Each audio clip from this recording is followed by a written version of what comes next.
This is the Blood Red podcast from the Liverpool Airport. Hello everybody and welcome to the latest Liverpool Blood Red podcast with me, Ian Doyle. Joining me today is our full-time Liverpool correspondent, both home and away, Paul Gorst. Hi Paul. Morning Ian.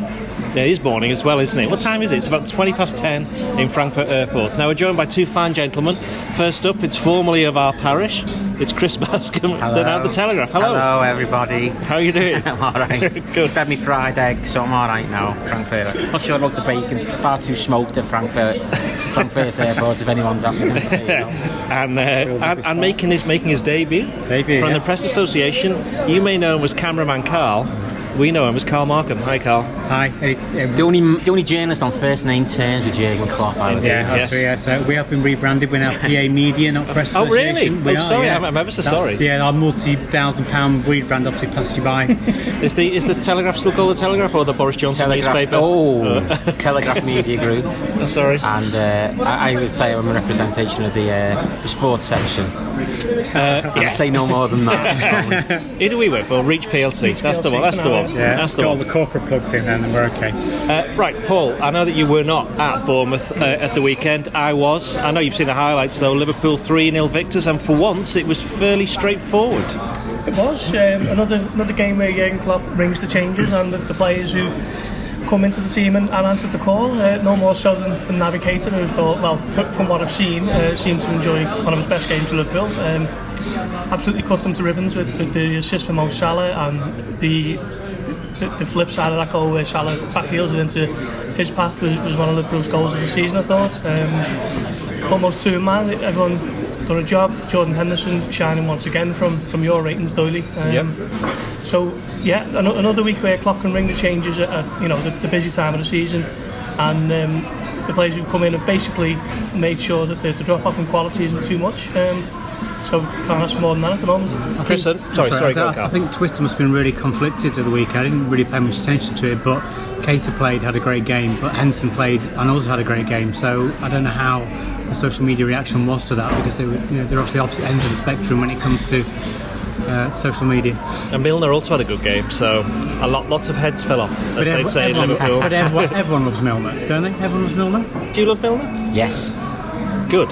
Right, and I know that he never does any interviews with us. I think he did. Well, I'm not going to go into that. Anyway, carry on. Yeah. Right. I know you were also not at the Liverpool game. You were watching Big Duncan Ferguson making his triumphant comeback for Everton. Yeah. However, obviously, as a regular reporter on Liverpool, was that kind of victory at Bournemouth exactly what they needed ahead of what is going to be a crucial game at Salzburg?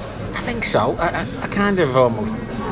Can't be complacent about any game, but I do kind of expect it now when they go to Bournemouth. I've seen Bournemouth play a few times against these bigger clubs, if you like, and they just sit back, don't even let you have the ball. I mean, last year they didn't even have a shot against City. It was just like one of those unbelievable statistics, wasn't it? So whether Diao just picks his games and thinks, there's no way we can do anything in this one, I'm not sure, but I think it's been encouraging. I think going into maybe the Derby game, there was a few anxieties around about whether the squad was going to be up to it over this period in terms of having to change it and rotate, and those questions seem to be answered quite emphatically, which is quite encouraging. As I say, Keita coming in, obviously I was looking at the game through Twitter as well on Saturday because I was elsewhere, and clearly he had the greatest game in the history of any centre midfielder. I would suggest it's only one game, so we should be a little bit cautious, but of course that would not be allowed, so I shouldn't say that. But no, it wasn't. I don't think anyone has ever doubted that he has ability. I think we've all quite justifiably wondered when it was going to come out in the same way this time last year. I think everyone was wondering when's it going to happen for Fabinho, and he just went to another level. And hopefully Keita's going to do the same, and that bodes well. But be interested to see what he starts with in Salzburg now. Obviously, the issue for Keita's been he's just not been fit enough for long enough to get a run in the team. Far be from to say maybe we should just judge players from what we see rather than what we've actually watched on video and reputation and Googled. And that's what we try and do. And I think all of us are very fair and have reported on what we've seen, which so far has been pretty, erratic to say the least. But when he's been good, I think we've all When he's been quite happy about when he's been good, he's been very good.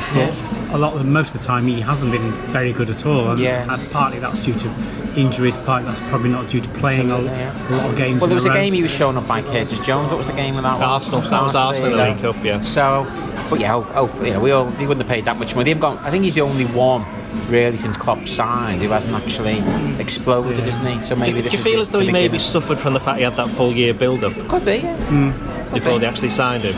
I thought when Jurgen Klopp started him at Barcelona in the Champions League semi-final, that was a huge show of faith for him at the time, and he was probably he was certainly in the best form of his Liverpool career during that period.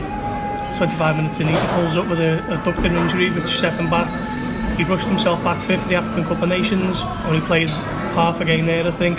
Come back to Merseyside injured, got injured again in Turkey, didn't he, just before the Super Cup, and then he was ill and just stuttering, and for 18 months he's been a Liverpool player, and for 2.5 years Liverpool fans have known that he's going to be coming in as a £50 million midfielder, so there was justifiably a lot of expectation on his shoulders, and he needs to just carry on in the same way he did against Bournemouth now. We'll come to the team that we expect to play a little bit later on, but we'll stay on Keita because obviously Carl, he used to play for Salzburg.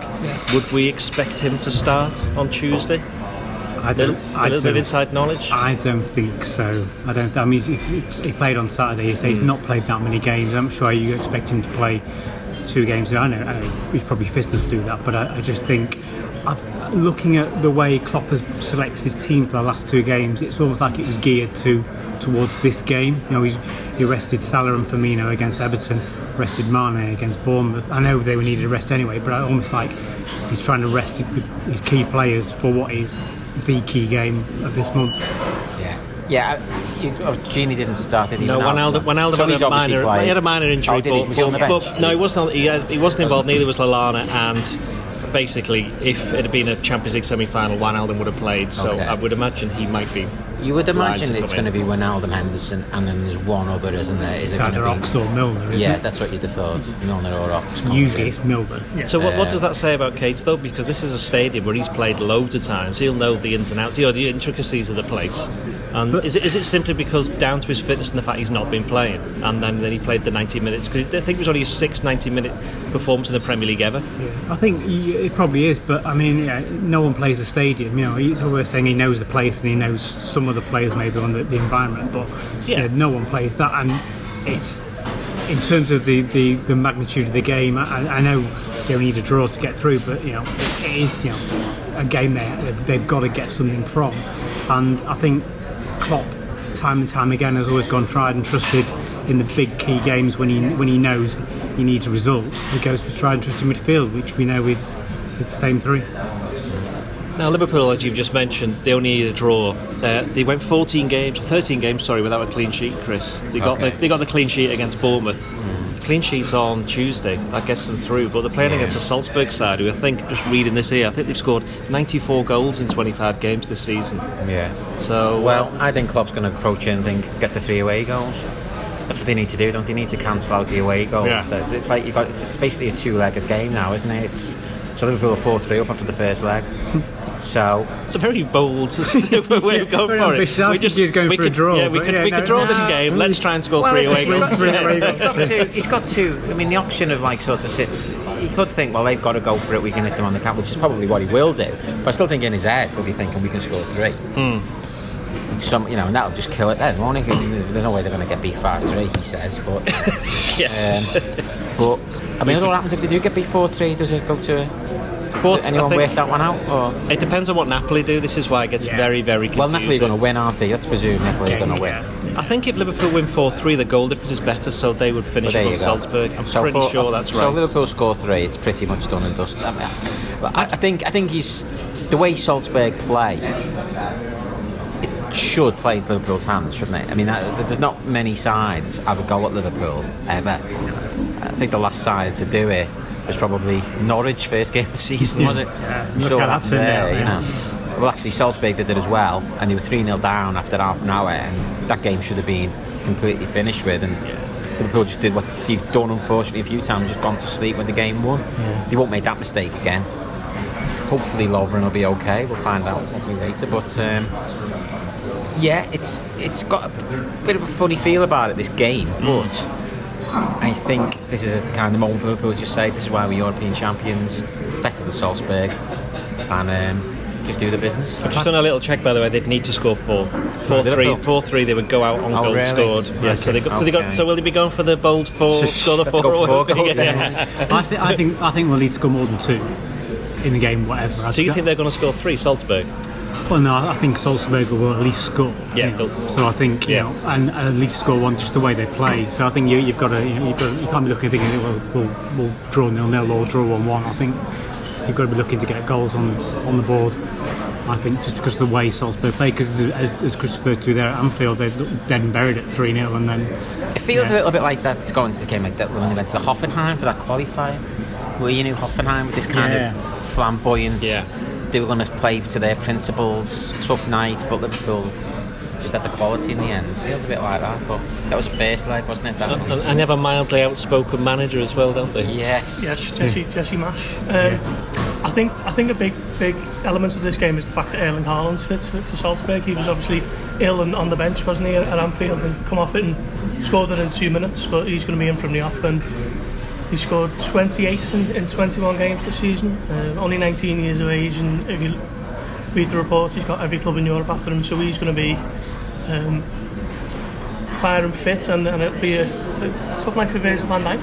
I think he'll quite relish it, but he seems to be a bit of a hot shot, doesn't he? So Liverpool have got to be wary of him. Minamino, I think he caught a few people's eyes at Anfield in October, and Hwang as well, so they've got some players. It's just a case of can Liverpool counter-attack them, because we've seen against Everton, didn't we, on Wednesday, how good Liverpool are when they're going forward, turning defence into attack.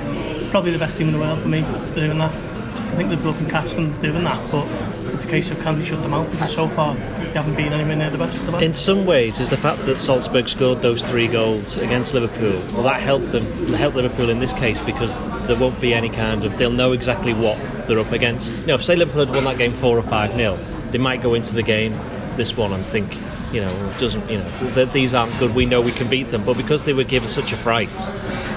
Yeah, I think so. I mean, you've not really seen much in the way of what you would consider complacency, I don't think, from Liverpool this season from that aspect. So I can't see them ever thinking that, but certainly I think they're going to be wary of the fact that Salzburg are going to go at them, and obviously they're capable of scoring goals.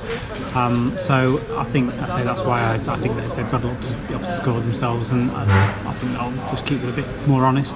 You'd like to think, I mean, they've had a certain level of trust now, haven't they? And the backroom stuff doesn't always go noticed tact. I mean, what they did against Everton last week, Everton played quite well, didn't he, at Leicester with that 5 at the back, and yet within 20 minutes it was obvious the analysis that had gone on to just pick at holes and make them look ridiculous, really, on the right hand side. And you would like to think the importance of this game, the backroom team have probably found something. You know, it is, with all due respect, Salzburg are not a, you know, European elite level football team. They've obviously got great ability and potential, and they are very, very dangerous if you let them play. But you would think that they'll come up with something that'll counter that, because let's not forget, I think sometimes you underestimate just how good Klopp has been tactically as well. When you think of some of the away games we've been to with them, like Munich last year, you know, Porto, home and away.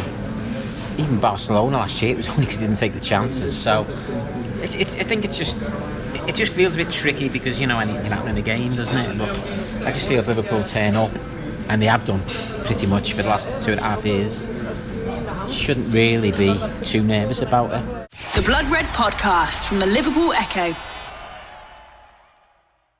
Is there the concerns then about the defence, or because of those, you know, that massive run of no clean sheets, and people have been looking at this game, and you know, as Chris said about, he's rotated the team. Carl, he rotated the team with this game in mind, because they've got Watford on Saturday, and I'd imagine that he may rest 1 or 2 players for that one before they fly out to Qatar. But it has all been about this game. And the other thing is, do you feel as though maybe the fans have taken their eyes off the ball a little bit in terms of the Champions League, because we've had 3 home games this season, and I know the opposition haven't been particularly, you know, attractive in terms of the actual names, not the way that they play the games. And even Napoli, you know, how many times they play about 5 or 6 times in the past couple of years now. So it's not really caught fire. But do you feel as though the fans are actually that bothered whether they get through? It's a weird one, isn't it? Because for so long, Liverpool fans were in and out of the Champions League, and it was like the place they always wanted to get back to. But now they're established as back-to-back finalists, winners in June, and it's become a little bit of a distraction and an irritant, shall I say. Is that just to you, though? Yeah, you can get up at 4 o'clock in the morning. In terms of all the focus at the moment seems to be on the Premier League, doesn't it, and that challenge, and that's going so well. It's kind of gone under the radar that Liverpool's Champions League group stage again has come down to the final game. I think there was an expectation that they were going to get through. The Napoli game at home was a bit flat. Yeah. I thought fans just thought we'll turn up, we'll beat Napoli, and that'll be it. This game is a free hit. And all of a sudden, it's not a free hit, but people are still So you mentioned thinking, complacency before. Do you think there's been a bit of complacency amongst the supporters? I don't think it's complacency.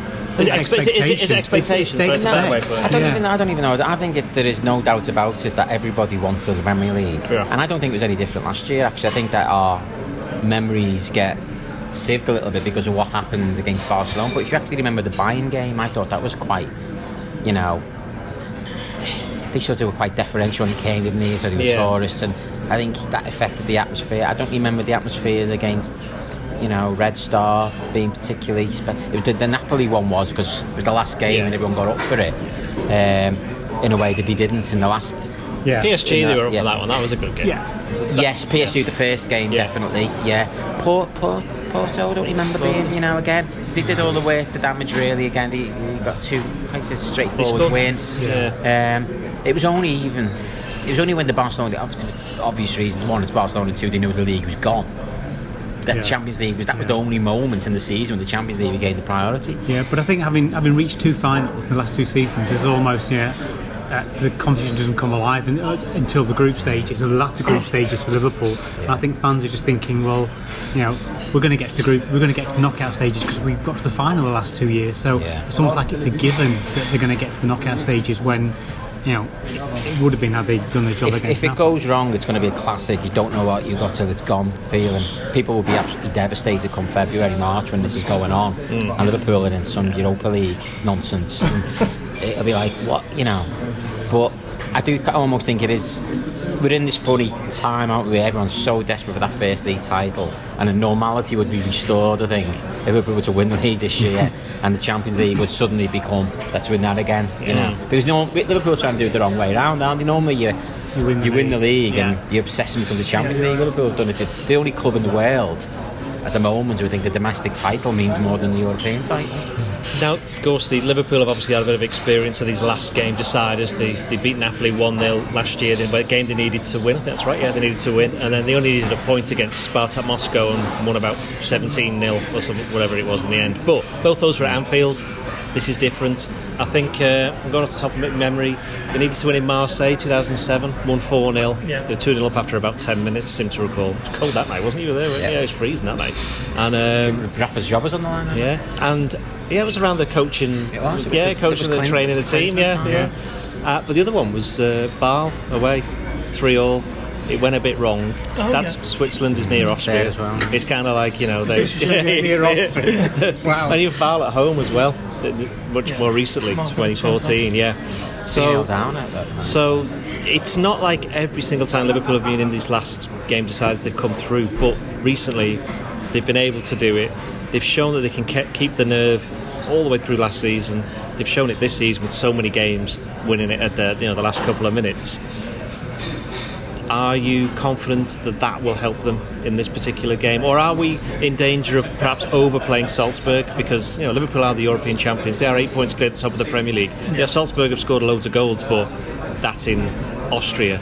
And while this Haaland is quite clearly a good player, and they have one or two other good players. Hang on, Liverpool have got Sadio Mane, they've got Mohamed Salah, they've got Divock Origi. I think if you'd have said when the draw was made that Liverpool need to beat Salzburg away or avoid defeat in Salzburg away to go through. Anything else for you guys? No, thank you. Just to win tomorrow for the. I don't think anyone would have had any problems with that scenario, but I think a lot of fans were surprised by this Salzburg team that showed up at Anfield on the 2nd of October, particularly the second half, and he just turned the game on its head, didn't he, with 3 goals in 20 minutes or whatever it was. But the Liverpool are the European champions for a reason. I think they shouldn't be too worried about going to Salzburg and having to avoid defeat to go through to the last 16. It's just a pity that it wasn't put to bed against Napoli a couple of weeks back, because Klopp would be able to rest even more and rotate and keep those legs fresh for Qatar next week and whoever Watford at the weekend. Carl, you seem to be particularly engrossed with Jed Ray's stats. Is there anything that's kind of jumped out for you? The stats are all over the place really. Just looking, they've lost one of the last 20 home games, which was against Napoli. This Salzburg, Salzburg, and they've won 15 of those 20. Yeah. But they've never beaten an English side at home. Never beaten an English side.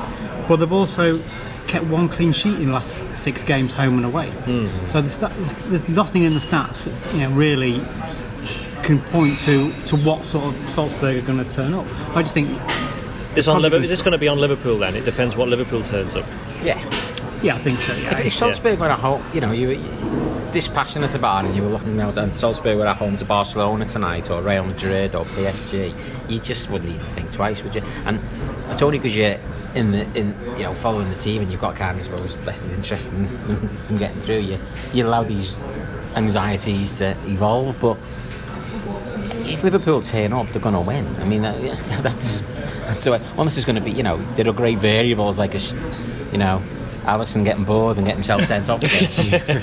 But he'd never do that.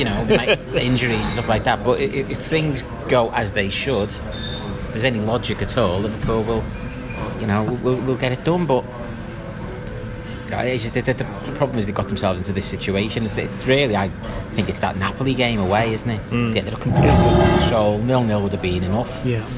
They'd be through now. They've got a draw there, but that's what's made it a bit more difficult. And that's what's going to give Salzburg hope. And I think, as you say, their manager, he's probably got the cameras in his dressing room, and he's probably been rehearsing in front of the mirror, hasn't he? Probably. I just think there's a feeling that the season's going so well that we're looking around corners to find out where the slip up's going to come. And so far, the negotiated every game really, barring one or two, maybe one half here or there, without any major problems. So Liverpool fans aren't really probably used to that sort of plain sailing there's been, and it's not we're looking around corners now thinking, right, where's it coming? Was it going to be at home against Everton? We're going to draw against them, or is there going to be a slip up somewhere? So it's like the next game, are we going to slip up here when this is the game when they really can't afford to slip up? They could have maybe afforded one in the league, draw a game in the league or something like that, but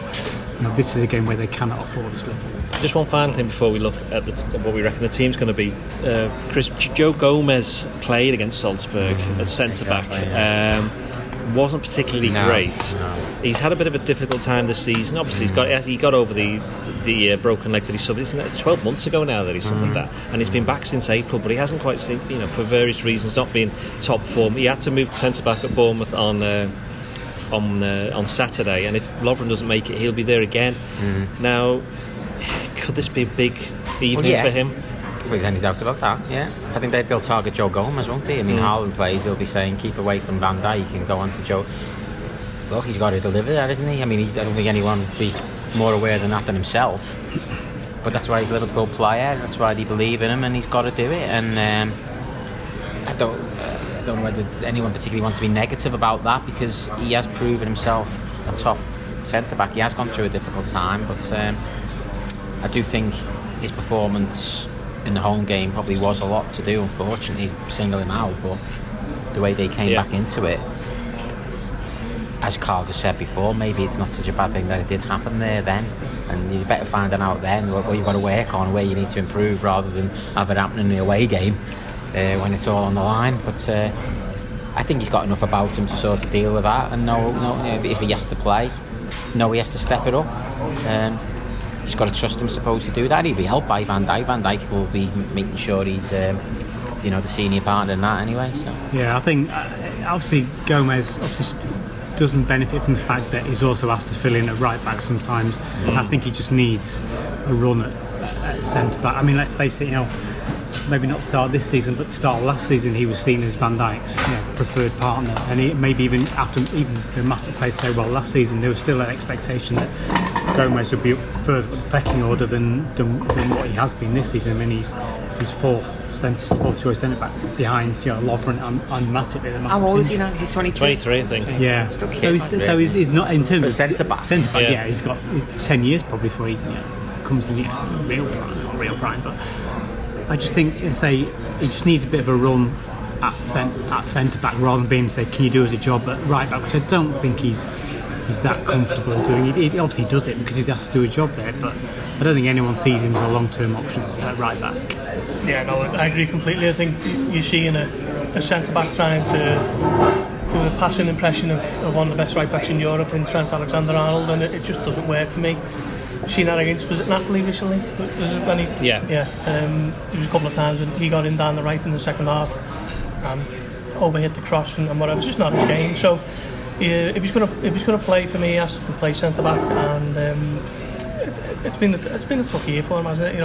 You think of how far he's gone off this season already, and Gomez was first choice up until this point, wasn't he? Until he broke his leg at Burnley. Yeah. So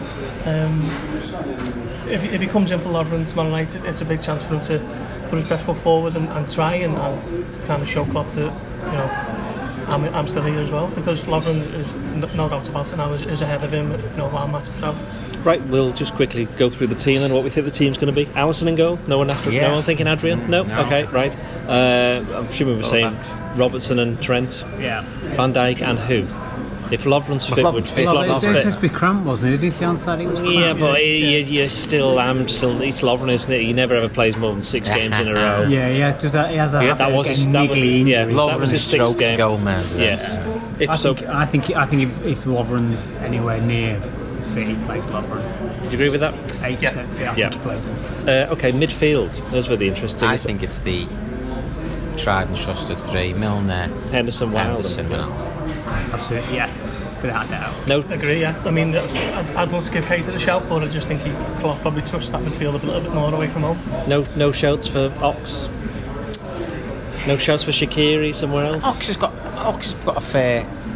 But the fact he played. Did he play against Everton as well, Ox? No, he didn't play against Everton. No. I think if they needed more from the game. If they needed a win from the game, I think you might. It's probably comes down to the sharpness in training this morning. I mean, it might just actually come down to that. He's probably thinking both of them. The fact Milner played, but he's probably kept that one up. But I would probably just think on the side of completely contradicting what I said this earlier on. Thinking that they've actually got to go at Liverpool a little bit. So, the first 10 minutes you'd expected a bit of a hurricane. Having those 3 in there just to tidy it up and then send the front 3 galloping. That would be the way. I think it's what I think you I know there's been a criticism that they rely on the front 3 too much, but I think in a game like this, you set yourself up and go, okay, right, we've got the best front 3 in the world. Who's playing in the Fabinho role then? Because Wijnaldum did it against Everton. Henderson did it very well against Bournemouth. Are we saying Henderson? I'd say Henderson. It's like him. Do you not think that he did against? He could play 2, couldn't he? He switched him to 2, didn't he? Yeah. He could just go. It basically shows you how good Fabinho was. He basically just got 2 players to do the good job of 1 man. Yeah. So he could always do the 4-2-3. Yeah. But you'd have Henderson. Then you play Henderson, but then you play Henderson wide right, don't you? No, you'd have 4-2-3 and you have Henderson and Ronaldo sitting, and maybe Ox. Even Lallana, but I mean, nobody's mentioned Lallana as a possibility. I'm not sure whether he'd be fit, to be honest. No. I'm not sure whether he'd be fit. Well, we completely muddled that up. Front 3? Are we saying the normal front 3? I think we are. Yes, yeah. Why wouldn't you? Which, I think so. Yeah, which means we come to the predictions. I'll go first. I think Liverpool win 4-2. Something's crazy like that. 4-2? Yeah. Carl? Liverpool being Liverpool 2-1. To Liverpool? Yeah. 2-2 draw, actually. 2-2. Don't say that. Can't be doing with that. Last minute equaliser. Was this like when Liverpool are losing 2-0 or Liverpool are winning 2-0 and they score twice towards the end and we all have a collective meltdown trying to send our stuff? Yeah. Rewrite, yeah. I'd say 2-0 Liverpool. Nil? Yeah. That's a very brave call. Back clean sheet. So they're not getting the 4 away goals that you think they should go for. Yeah, exactly. I think what a contradiction that's been. I think Van Dijk's going to be so up for this tomorrow. He's going to be, like they said, what Klopp said after the game, clean sheet, and let's not forget, they've got a they've got to do something to score against Liverpool, really, when Liverpool are on it. So, be bold.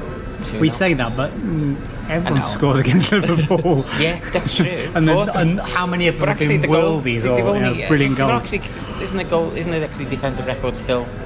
Only Leicester's is better in the Premier League, So they've actually not had a bad defensive record, just that they conceded one a game. So, but I